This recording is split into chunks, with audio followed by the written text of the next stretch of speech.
Garliavoje įvyko Lietuvos tradicinio karate 11-asis Lietuvos čempionatas. Pirmenybėse, kuriuose dalyvavo net 220 sportininkų, sėkmingiausiai sekėsi tradicinio karate klubams Lūšis, Danas ir Sanrei. Suaugusių amžiaus grupėje tarp moterų geriausiai pasirodė Dovilė Ladaitytė, Kata ir Kogo kumite rungtyse iškovojusi pirmąsias vietas. Tarp vyrų Paulius Mackonis Kogo kumite iškovojo pirmąją vietą, antras buvo kumite ir Fukugo rungtyse.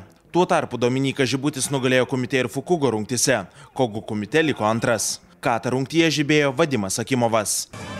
Šiandien iškovojau 3 medalius, tai 2 aukso, 1 sidabro. Savo pasirodymą vertinu patenkinamai. Ko trūko?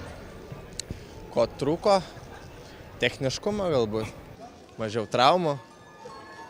Šito ir trūko. Tai šį kartą pasisekė man. Iš tikrųjų, sakykime, Juste, pagrindinė mano priešininkė, labai paaugo šiais metais. Stebiuosi. Aišku, prisidėjo tas, kad mažai treniruočių pati turėjau, kadangi Latvijoje esu dabar.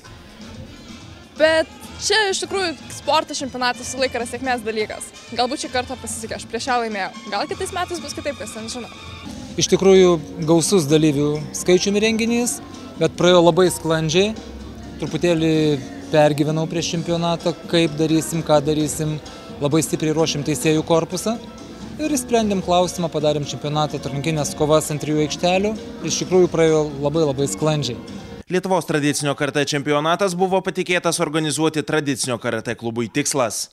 Prie įgyvendinimo svariai prisidėjo ir Kauno rajono savivaldybė. Tikrai kaip klubui Tikslas, man tai buvo pirmasis renginys, kurį turėjom tokį organizuoti. Tai realiai nebuvau visiškai pilnas organizatorius. Organizatorius buvo daugiau savivaldybė, tradicinio karate asociacija.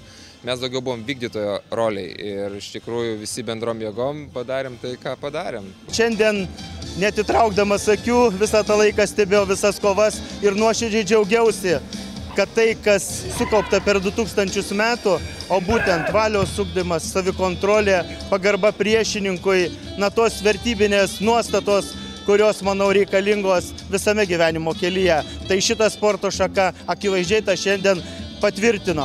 Iš sėkmingiausiai pasirodžiusių sportininkų bus suformuota rinktinė, kuri atstovaus Lietuvai gruodžio mėnesį vyksiančiame Europos čempionate Prahoje. Tuo tarpu į birželio mėnesį vyksiančias pasaulio taurės varžybas Lenkijoje išvyks Dovilė Ladaitytė ir teisėjas bei Lietuvos tradicinio karate asociacijos prezidentas Giedrius Dranevičius.